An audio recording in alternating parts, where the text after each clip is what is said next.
Hello friends, कैसे हो आप सब। आज हम एक्सप्लेन करेंगे एलिस इन बॉर्डरलैंड की एपिसोड 2 को। अगर आपने एपिसोड 1 नहीं देखी तो इस चैनल पर ढूंढ कर देख लें। एपिसोड के स्टार्ट में हम एक लड़की को देखते हैं जो रॉक क्लाइंबिंग कर रही होती है और जब वो स्लिप होती है तो उसके डैड की आवाज़ उसे आती है। ये वही लड़की थी जो हमने एपिसोड 1 के लास्ट में देखी थी और उसके पास एक कार्ड भी होता है।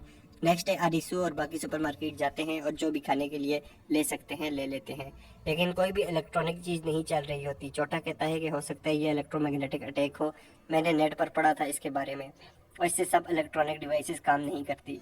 सुपरमार्केट में कारूबे और वो लड़की कुछ चीज़ उठा रहे होते हैं। कारूबे एक चाकू उठाता है तो वो लड़की पूछती है तुम इससे क्या करोगे, तो वो कहता है शायद ज़ोंबीज आ जाएं, जिस पर वो लड़की हंसती है।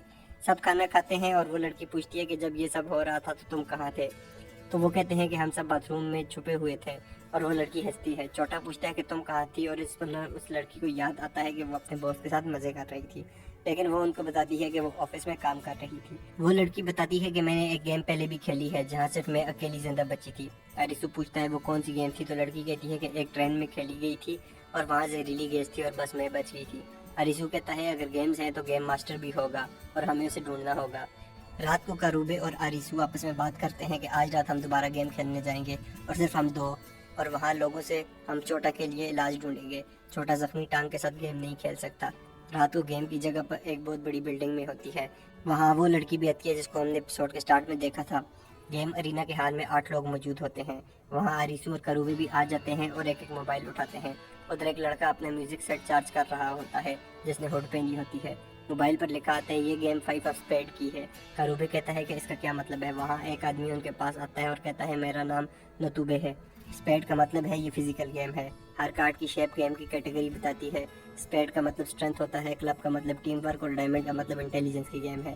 लेकिन इससे मुश्किल हार्ट्स की गेम है, क्योंकि वो दिल के साथ खेलती हैं और आपको अपने साथ खेलने वाले लोगों के साथ धोखा करना पड़ता है। और कार्ड का नंबर बताता है कि गेम कितने लेवल की मुश्किल होगी। मोबाइल पर लिखा आता है ये टेक की गेम है, यानी एक बंदा आपको पकड़ेगा और आपने भागना होगा। टाइम लिमिट के अंदर आपको सेफ जोन में पहुंचना होगा और बिल्डिंग में लगे बॉम्ब को डिफ्यूज करना होगा। इस गेम के लिए आपके पास 20 मिनट है। दूसरी तरफ कमरे में छोटा अपनी टांग ठीक होने के लिए दुआ मांग रहा होता है। वहाँ वो लड़की आती है जिसका नाम शिबुकी होता है।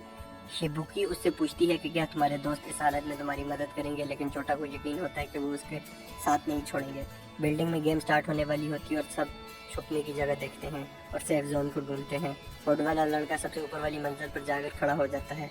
दो बदमाश टाइप के लोग भी अपने लिए जगह ढूंढ रहे होते हैं।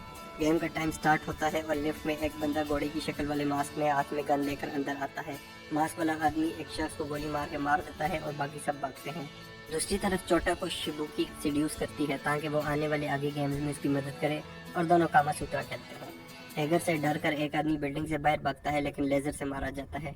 टाइगर के सामने जो भी आता है वो उसे मार रहा होता है। कारूबे अरुसु से कहता है कि कुछ सोचो, लेकिन वो जवाब देता है कि ये सोचने वाली गेम नहीं है, इससे इस तरह नहीं जीत सकते। अरिसु देखता है कि टाइगर मास्क की वजह से सिर्फ सामने देख सकता है। वो सबको आवाज देता है कि इसकी वीकनेस क्या है और सबसे कहता है कि हमें मिलकर सेफ जोन ढूंढना होगा।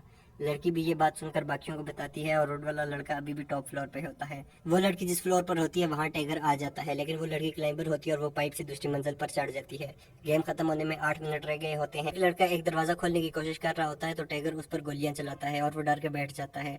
अरिसु उसको बचा कर वहां से ले जाता है। जब सिर्फ 6 मिनट रह जाते हैं तो हुड वाला लड़का भी गेम में आ जाता है। अरिसु करूबी से पूछता है कि टाइगर कोई एलियन है, लेकिन उसी टाइम वहां पर बदमाश दिखने वाला बॉडी बिल्डर आता है और कहता है कि नहीं वो इंसान है और ट्रेंड है, मतलब कोई पुलिस वाला या आर्मी वाला है।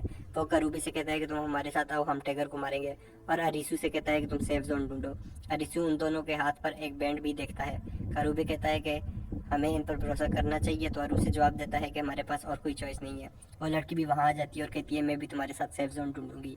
कारूबे को बॉडी बिल्डर कहता है कि जब वो रीलोड कर रहा होगा हम उस पर हमला करेंगे। उस बॉडी बिल्डर का नाम अग्नि होता है। टाइगर अग्नि के दोस्त को मार देता है और अग्नि और कारूबे उस पर अटैक करते हैं। अग्नि भी बहुत पावरफुल होता है लेकिन टाइगर दोनों पर भारी पड़ता है और वह कारूबे को मारने वाला होता है और अग्नि आकर उसे बचा लेता है। अरिसु सेफ जोन ढूंढ रहा होता है। उसे याद आता है कि टाइगर ने दूसरी मंजिल से उस लड़के पर शूटिंग की थी। वो इतनी दूर से अपनी गोलियां क्यों जाया करेगा, इसका मतलब है जरूर उसी जगह पर सेफ जोन है। इस टाइम आरिसू उस दरवाजे के पास पहुंचता है तो हुड वाला लड़का भी वहां आ जाता है, लेकिन आरिसू दरवाजा नहीं खोलता और सोचता है कि वो आदमी यहाँ पर भी रोक सकता था, तो इसका मतलब जरूर कोई मसला होगा। लेकिन वो हुड वाला कहता है कि हमारे पास सिर्फ 3 मिनट रह गए हैं और हमें ये करना ही होगा। दोनों अंदर जाते हैं लेकिन वहाँ पर एक और टाइगर भी होता है। वो उन पर फायरिंग करता है लेकिन हुड वाला लड़का अपने म्यूजिक सेट से करंट लगाकर उसे बेहोश कर देता है। टैगर लेकिन अभी भी होश में होता है। वो उन दोनों पर फायर करता है और अरिसू अंदर की तरफ भाग जाता है जहाँ पर सेफ जोन होता है, लेकिन वहाँ 2 बटन होते हैं और दोनों को एक ही टाइम पर दबाना होता है। अरिसू बाहर आवाज़ देता है कि उसे एक और आदमी की ज़रूरत है। वो लड़की सुनकर वहाँ जाती है। दूसरे टैगर अग्नि से पर भारी पड़ रहा होता है, लेकिन वो हार नहीं मानता।